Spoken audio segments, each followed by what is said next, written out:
guys, I welcome you all to India's largest learning platform, Unacademy, and you're watching this session on Unacademy's YouTube channel, Let's Crack GATE AC. So guys, today we are going to see the strategy. You are going to know the strategy from one of our guests, Surbhi ma'am. और Surbhi ma'am has got All India 7 on GATE examination, and she also has work experience of 3 years in IOCL. So her experience of preparation as well as जो job में उनका experience हुआ है वो आज share करेंगी. और आप लोग का जो पीरियड है, जो आपका प्रिपरेशन पीरियड है, उसके बाद जो आप लोग जो ड्रीम जॉब है IOCL, I know that most of the students out here are dreaming about this job in IOCL. So ma'am आज अपना थोड़ा सा एक्सपीरियंस शेयर करेंगी हमारे साथ, so that जो भी स्टूडेंट है हमारे अनअकैडमी में वो थोड़ा सा मोटिवेट हो सके और समझ सके कि एक्चुअली वो किस जॉब के लिए प्रिपेयर कर रहे हैं या किस राह में जा रहे हैं. वो सारी चीजें आज आपको पता चलेंगी. So starting with the ma'am, little bit introduction about you first of all. Thank you Meenu. Hi folks, hope you all are doing well. So जैसा कि इन्होंने बोला, मैं यहाँ पर आई हूँ आज इस विषय में बात करने के लिए कि गेट के लिए कैसे प्रिपेयर करना है, क्या स्ट्रेटेजी होनी चाहिए और क्या आपका एक माइंडसेट होना चाहिए. तो पहले मेरा इंट्रोडक्शन देती हूँ. मैं IIT दिल्ली से मैंने बीटेक किया 2016 में. Then I was recruited in an MNC that is Lexinova company in Gurgaon. But I was not liking the working culture and the job there. So मैंने सोचा कि यार हमारे कोर जो केमिकल इंजीनियरिंग है उसमें ही वापस मुझे जाना चाहिए. So as you all know कि इंडिया में जो बेस्ट लीडिंग कंपनीज हैं तो PSUs में IOCL है, ONGCs है. तो मैंने अक्टूबर में डिसाइड किया कि मैं गेट के लिए अपेयर होंगी. देन फरवरी में एग्जाम था, so I had only 4 months to prepare for GATE. तो अब हम इस बारे में बात करेंगे कि कैसे वो जर्नी रही, क्या हुआ. So it is a very important point कि मैम ने अक्टूबर में स्टार्ट किया and there was only 4 months examination का. तो मैम प्लीज बताइए कि आपको लगा था स्टार्ट करने के पहले कि आप 4 महीने में कर लेगी, whether you felt like that? क्योंकि लोगों के पास एक साल पूरा होता है फिर भी उनको कॉन्फिडेंस नहीं आ पाता है. बहुत सारे स्टूडेंट्स हैं जो उन्हें लगता है कि यार 1 साल है तो तब भी हम कर पाएंगे या नहीं कर पाएंगे, और आपने 4 महीने में ऐसा सोचा. फ्रेंकली स्पीकिंग, देखो जब स्टार्ट किया मैंने तो मुझे बहुत डर लगा. मैंने कहा यार ये तो नहीं होने वाला है अभी 4 महीने में, क्योंकि लोग 1 साल से, मेरे भी कुछ फ्रेंड्स थे जो तैयारी कर रहे थे, प्रॉपर कोचिंग जा रहे थे. मैंने कहा यार तो बहुत मुश्किल है. बट फिर मैंने जो रियलाइज किया पूरी जर्नी में, वो 2 ही चीज इंपॉर्टेंट थी. एक था कि एक प्रॉपर माइंडसेट, दूसरा प्रॉपर स्ट्रेटेजी. तो स्ट्रेटेजी के बारे में बात करूं मैं तो 2 ही चीजें थी. एक तो आपको एक प्रोजेक्टेड टाइम टेबल होना चाहिए. अब 4 महीने थे मेरे पास, ठीक है. तो मैंने सोचा यार 3 महीने में मुझे सिलेबस कंप्लीट करना है, तो हर चैप्टर को मैं कितना टाइम दूं, कर सकती हूँ या नहीं. एक बार वो जब मेरा बन गया time table, then I realise कि यार हो सकता है 3 महीने में. फिर मैंने उस 3 महीने के प्रोजेक्टेड टाइम टेबल को डेली टाइम टेबल में कन्वर्ट किया कि एक दिन में कितना कवर करना है, फिर अगले दिन कितना कवर करना है. इस तरीके से करने से कॉन्फिडेंस भी आया और वो कवर भी हो गया. और फ्रेंकली स्पीकिंग 3 महीने में मुझे ऐसा लग रहा था कि मतलब एक जैसे बहुत ही टफ काम, एक टफ टारगेट पूरा हो गया और बहुत इजीली पूरा हो गया, just because of a right mindset and एक proper strategy. Okay, that is a very good thing that ma'am ने बोली है. और हम सारे स्टूडेंट्स को ये बात हमेशा ही याद रखनी चाहिए कि एक माइंडसेट बहुत ज्यादा इम्पोर्टेंट है, क्योंकि बिना माइंडसेट के आप आगे बढ़ ही नहीं सकते हैं. एंड मैम थोड़ा सा आपके एक्सपीरियंस इन IOCL, क्योंकि 3 साल आपको जॉब किया, तो I want to ask that क्या आपको लगता है कि वो जो आपने मेहनत की थी वॉज इट रियली वर्थ कि आप IOCL में आने के बाद? Sure, that was really worth. As an chemical engineer I would say कि यहाँ पर रिफाइनरी में काम करना, बेसिकली IOCL में 4 डिवीजन है. Marketing, in terms of manpower सबसे बड़ा जो सेक्शन है वो मार्केटिंग है. Then refinery, pipeline and business development. So I work here in refinery as a senior process engineer और मुझे 3 साल हो गया यहाँ काम करते हुए. तो जब आप बुक्स में पढ़ते हो केमिकल इंजीनियरिंग के बारे में, डिस्टिलेशन कॉलम है, ट्रेस है, एफिशिएंसीज है, कैसे वर्क कर रहा है, फ्लूइड कैटालिटिक यूनिट है, कैटलिस्ट कैसे फ्लो कर रहा है, तो आप एक माइंड में इमेजिन करना स्टार्ट कर देते हो. जब आप रियल में वो सब चीजें देखते हो, इतना बड़ा सेटअप देखते हो, सिंक्रोनाइज वे में काम कर रहा है, तो एक अलग फीलिंग आती है, आप अप्रिशिएट करते हो इंजीनियरिंग, एक पूरा डिफरेंट जर्नी शुरू होता है और बहुत बहुत कुछ लर्निंग होती है यहाँ पर आकर के। आई वुड से कि या बहुत अच्छा है। और वर्क लाइफ बैलेंस की बात करें तो वो भी है यहाँ पर, डिपेंड्स ऑन यू।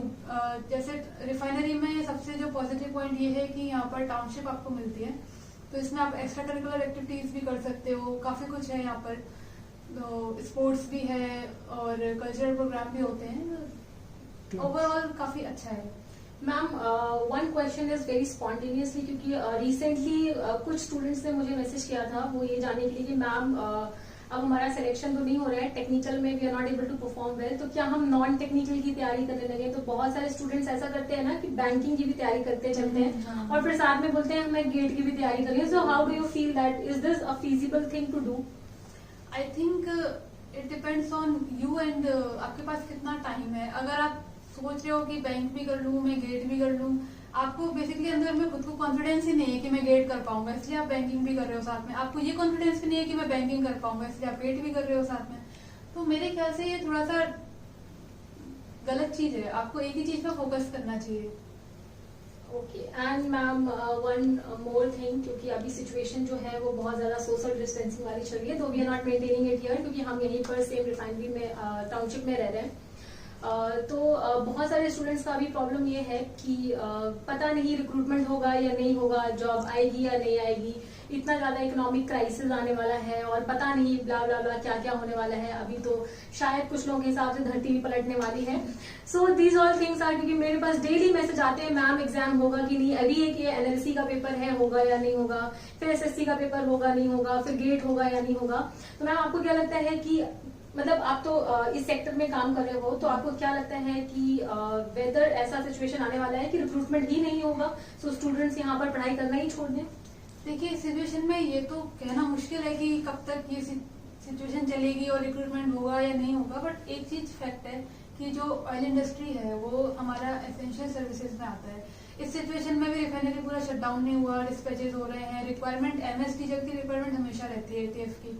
और मैं आपको बताना चाहूंगी कि हम लोग पानीपत रिफाइनरी की अगर बात करें तो यहाँ पर ऑलरेडी एक्सपेंशन का प्रोजेक्ट चल रहा है, कैपेसिटी हम लोग बढ़ाने वाले हैं।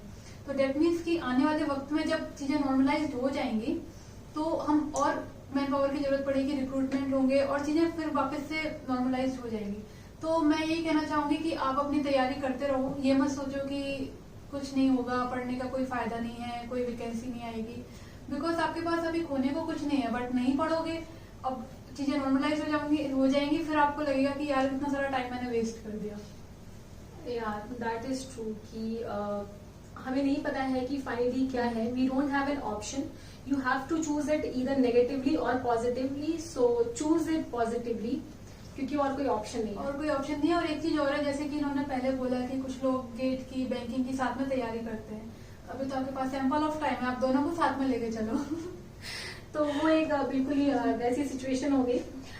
मैम कुछ चीजें और हैं, वो ये कि जब हम प्रिपरेशन करते हैं, जो हमारा प्रिपरेशन टाइम होता है, तो बहुत सारे डिविएशंस भी होते हैं इंसान की लाइफ में। लाइक एक पर्सनल लाइफ भी होती है हर स्टूडेंट की, कुछ ना कुछ रहता है कि आप मान लीजिए रिलेशनशिप्स होते हैं इंसान की लाइफ में, या स्पीकिंग फ्रैंकली, क्योंकि कुछ स्टूडेंट्स हैं जो, फॉर एग्जांपल मेरे पास कुछ दिन पहले ही एक स्टूडेंट का फोन आया कि मैम मेरा अभी ब्रेकअप हो गया, अब मैं क्या करूं, तो मुझे परेशानी हो रही है। तो आपको क्या लगता है ऐसी सिचुएशन में कि whether you handle such kind of situation at that time, और योर फ्रेंड्स, और what do you want to say about this? Actually मेरी रूममेट थी, उसका बॉयफ्रेंड था और उसके साथ मैंने काफी ऑब्जर्व किया है ये सारी सिचुएशन, लड़ाई हो जाना, ठीक है, अभी वो कुछ प्रॉब्लम हो गया, उसका मूड अच्छा नहीं है, उसका ये हो गया, तो दोनों पर इफेक्ट पड़ता था। तो जब लेकिन वो मुझे देखा करती थी कि यार टाइम टेबल लगा हुआ है दीवार पे, ठीक है, टेबल के ऊपर टाइम टेबल है, आज इतने घंटे ये पढ़ना है, नहीं तो अभी वो जो डेडलाइन है वो मीट नहीं हो पाएगी। जैसे कि मैंने पहले बोला, जो स्ट्रेटेजी थी मेरी स्ट्रेटेजी टाइम टेबल वाली थी, तो अगर आप इसको फॉलो करोगे, आपके माइंड में हमेशा एक कीड़ा रहेगा कि यार इसको मुझे 2 दिन में चैप्टर खत्म करना है, 2 दिन में चैप्टर खत्म करना है, तो ऑटोमेटिक जो आपका इमोशनल इम्बैलेंस है वो कहीं ना कहीं एडजस्ट हो जाएगा, क्योंकि आपका माइंडसेट पहले से ही रहेगा कि मुझे इतने घंटे पढ़ना ही है।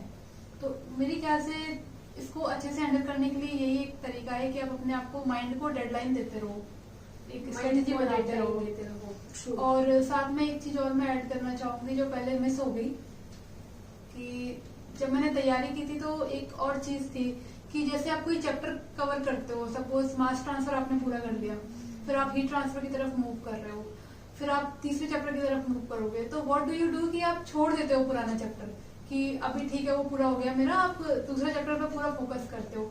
फिर ऑल ऑफ अ सडन 1 महीना बीत जाता है, फिर आपको लगता है कि यार रिवाइज कर लेते हैं, या कुछ आप टेस्ट देने बैठते हो तो आपको वो चीजें याद नहीं आती, तब आपका कॉन्फिडेंस एकदम डाउन हो जाता है कि शिट यार मैंने कंप्लीट किया इतनी मेहनत से, अब मेरे को याद क्यों नहीं आ रहा है, मैं उतना अच्छा मेरा ग्रिप नहीं है। तो मैं ये बोलना चाहूंगी कि आप जब एक चैप्टर को पूरा करके दूसरे में मूव करते हो उसको छोड़िए मत। जैसे आपने 2 घंटा बोला कि मैं हीट ट्रांसफर पढ़ूंगा, तो उसके साथ आधा घंटा या 15 मिनट दूसरा जो आप पहले कर चुके हो उसको टच कर लीजिए, कुछ 2-3 क्वेश्चन सॉल्व कर लीजिए, ताकि आपके माइंड में वो हमेशा ताजा रहे चीजें, भूलो नहीं आप उसको। तो इस तरीके से साथ लेके चलने से मेरे ख्याल से बहुत कंप्रहेंसिव वे में आपकी जो है प्रिपरेशन वो होती है, और एंड में कॉन्फिडेंस भी अच्छा रहता है। जब आप टेस्ट सीरीज देते हो देन यू विल फील कि यार हाँ बहुत कुछ मैंने अभी तक सीख लिया है।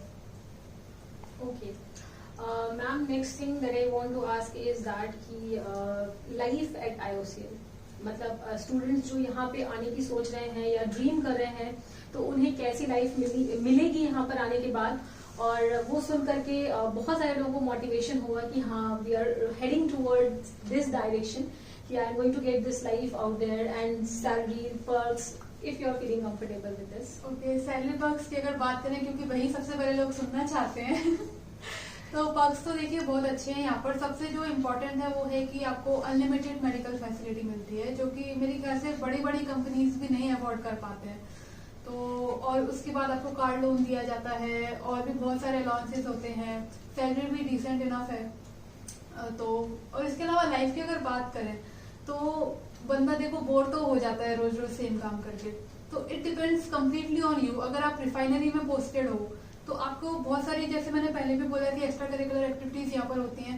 मैं खुद भी एक एग्जीक्यूटिव मेंबर रही हूँ 1 साल के लिए ऑफिसर्स क्लब में। आप खुद इवेंट ऑर्गेनाइज करा सकते हो, कल्चरल प्रोग्राम कर सकते हो, डांस, रैंप वॉक, कुछ हर चीज आप कर सकते हो जो आप करना चाहो यहाँ पर। स्पोर्ट्स में कंपटीशन होते हैं, इंटर रिफाइनरीज कंपटीशन होते हैं, तो there is lot of things to do here. And simultaneously अगर हम वर्क प्लेस की बात करें, एटमॉस्फेयर की बात करें, वर्किंग एटमॉस्फेयर, तो वहां पर भी it totally depends on you. आप जितना सीखना चाहते हो आप सीख सकते हो, आगे बढ़ सकते हो। इतनी कॉम्प्लेक्स चीजें हैं, रिफाइनरी की डिजाइनिंग है, जैसे यहाँ पर 4 डिवीजन है।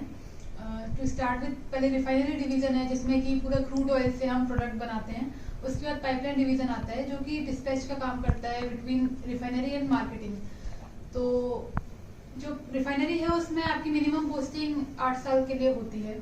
जो पाइपलाइन है उसमें 3 से 4 साल तक पोस्टिंग होती है, और लिमिटेड पोस्टिंग है रिफाइनरी में, बिकॉज हमारे IOCL की 11 रिफाइनरीज हैं पैन इंडिया, तो वहीं पर आपको पोस्टिंग मिलेगी। बट पाइपलाइन में जगह जगह काफी अलग अलग लोकेशंस आपको मिलेगी, वैरायटी ऑफ लोकेशंस काफी होंगी, बट रिमोट होंगी वो। Then comes to marketing division. Marketing division सबसे बड़ा डिवीजन है in terms of manpower. उनका जो बेसिक काम है वो पब्लिक डीलिंग का काम है, एंड वो प्रोडक्ट लेते हैं पाइपलाइन से, और जो पब्लिक है, जो हमारे रिटेल आउटलेट्स हैं, वहां तक पहुंचाते हैं। So ma'am, one more question that जो नॉर्मली स्टूडेंट को प्रॉब्लम होता है टेस्ट सीरीज वाला। टेस्ट सीरीज का आई वांट टू आस्क कि आपने टेस्ट सीरीज दी थी, आपकी कितनी रैंक आती थी, फिर आपका जो ऑल इंडिया 7 आया तो वो उससे परफॉर्मेंस कितना वेरी किया, और आपने मिस्टेक्स को कैसे अपनी किया ठीक। देखिए टेस्ट सीरीज तो बहुत ही ज्यादा इम्पोर्टेंट है, ठीक है, बट उससे ज्यादा इम्पोर्टेंट है कि आप जो टेस्ट सीरीज को रिव्यू कर रहे हो या नहीं कर रहे हो। बेसिकली जो टेस्ट सीरीज में हम लोग मिस्टेक्स करते हैं उनको रिव्यू करना बहुत ज्यादा जरूरी है कि कहाँ पर कमी रही, फॉर्मूला भूल गए, या कुछ गलत अप्रोच लगा दी, या हम कॉन्सेप्ट में ही कंफ्यूज हो गए, तो उनको आप रिव्यू करिए, लिख करके रखिए कि अच्छा इस टेस्ट सीरीज में मेरा यहाँ पर नंबर कटा है। उसको आप टीचर से जाके पूछिए या खुद ही उसको सॉल्व करने की कोशिश करिए। अगर आप रिव्यू नहीं करोगे तो कोई मतलब नहीं है टेस्ट सीरीज देने का।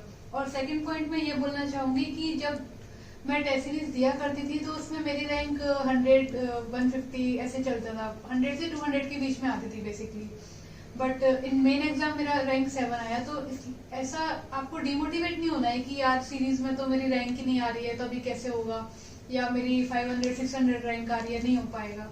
ऐसे डिमोटिवेट नहीं होना है, बिकॉज जो सिलेबस होता है सीरीज में वो काफी ज्यादा भी वो लोग कवर कर लेते हैं, कई बार उसका लेवल, जो क्वेश्चंस का लेवल होता है वो भी हाई होता है गेट के एग्जाम से। और दूसरी चीज, आप रिव्यू कर करके अपने आप को शार्प भी बना देते हो, अपनी प्रिपरेशन को शार्प करते हो, पॉलिश करते हो सीरीज से। तो आप जो मेन एग्जाम जब देने जाते हो तो उसमें उस सबका कॉम्प्रिहेंसिव इफेक्ट आता है। मेन एग्जाम में डेफिनेटली आप बेटर परफॉर्म करते हो सीरीज से। ओके, तो ये बहुत ही इंपॉर्टेंट बात थी, क्योंकि बहुत सारे स्टूडेंट्स हैं जिनका जो रैंक है टेस्ट सीरीज में बहुत पीछे रहता है। So you can take this example कि मेन में मैम का रैंक जो है 150 आना था, बट ऑल इंडिया 7 आया, तो वो आपके साथ भी हो सकता है। So please take it positively और मेहनत करते रहिए। Okay, so ma'am in the end आप स्टूडेंट्स को थोड़ा सा मोटिवेट कर दें, ताकि सभी लोगों को ईज आउट लगे ये इतने ज्यादा टेंस्ड सिचुएशन में जो कोविड-19 की चल रही है, सारे स्टूडेंट्स को थोड़ा सा बेहतर लग सके। श्योर। देखिए, हम सभी लोग जब यहाँ पर पहुंचते हैं, जब किसी जॉब को अचीव कर लेते हैं, फिर पीछे मुड़ करके देखते हैं, तो हमको रियलाइज होता है कि यार हम किस किस सिचुएशन से गुजरे हैं। कई बार आपके साथ भी ऐसा होता होगा कि आप कुछ चैप्टर पढ़ रहे हो पर समझ में नहीं आ रहा है, कुछ क्वेश्चन सॉल्व नहीं हो रहा है, एकदम से कॉन्फिडेंस लेवल डाउन हो गया है। तो उस समय आपको क्या जरूरी है? पॉजिटिव माइंडसेट जरूरी है कि आप उसको छोड़ो मत। मैं खुद का एक्सपीरियंस आपसे शेयर करती हूँ। जब मैं आईआईटी के लिए तैयारी कर रही थी तो मेरा फिजिक्स स्टार्टिंग में बहुत वीक था। फ्रेंकली स्पीकिंग, जब मैं 11th में थी तो ऐसा था कि यार मेरे से तो नहीं होना है, फिजिक्स नहीं होना है मेरे से। तो मैंने बट अपने माइंड को बार बार ये डोज दिया कि नहीं, I can do it, I can do it, I can do it, I will do it. So उससे क्या हुआ कि मेरा माइंड ने भी रिएक्ट किया। मैं आपको सच बता रही हूँ, ऐसा मेरे साथ हुआ है। That means that your mind has plasticity. जैसे प्लास्टिक होता है ना, प्लास्टिक कैसे भी मोल्ड हो जाता है, your mind can also mould. But उसको मोल्ड करेगा कौन? आग नहीं करेगी उसको मोल्ड, जैसे प्लास्टिक को करते हैं। उसको मोल्ड करेगी आपकी थिंकिंग, जो आप उसको बार बार डोज दे रहे हो माइंड को, और आपका डिटर्मिनेशन। तो आप हमेशा अपना पॉजिटिव एटीट्यूड रखिए। सो इन दी एंड गाइस, मैं एक चीज आपको ऐड और करना चाहूंगी कि हमेशा माइंड में रखो, वीर तुम बढ़े चलो, धीर तुम बढ़े चलो, सामने पहाड़ हो, सिंह सी दहाड़ हो। ये पोएम तो सबने पढ़ी होगी बचपन में। इसको हमेशा अपने दिमाग में रखो। बस यही चाहिए आपको, पॉजिटिव माइंडसेट चाहिए, और बस ये थिंकिंग चाहिए जो आपको हर गोल को अचीव करा सकती है। Thank you so much ma'am for joining. And ये जो पीरियड चल रहा है कोविड-19 का, इसमें जो भी स्ट्रेस चल रहा है स्टूडेंट्स का, वो सब रिलीज करने के लिए I am very very thankful कि आपने आज ज्वाइन किया और स्टूडेंट्स को थोड़ा सा मोटिवेट किया। इनफैक्ट बहुत सारा मोटिवेट किया। I hope so. या ऑफ कोर्स आपने बहुत सारा मोटिवेट किया। And thank you so much. Thank you so much, Meenu, and thank you all for watching the video.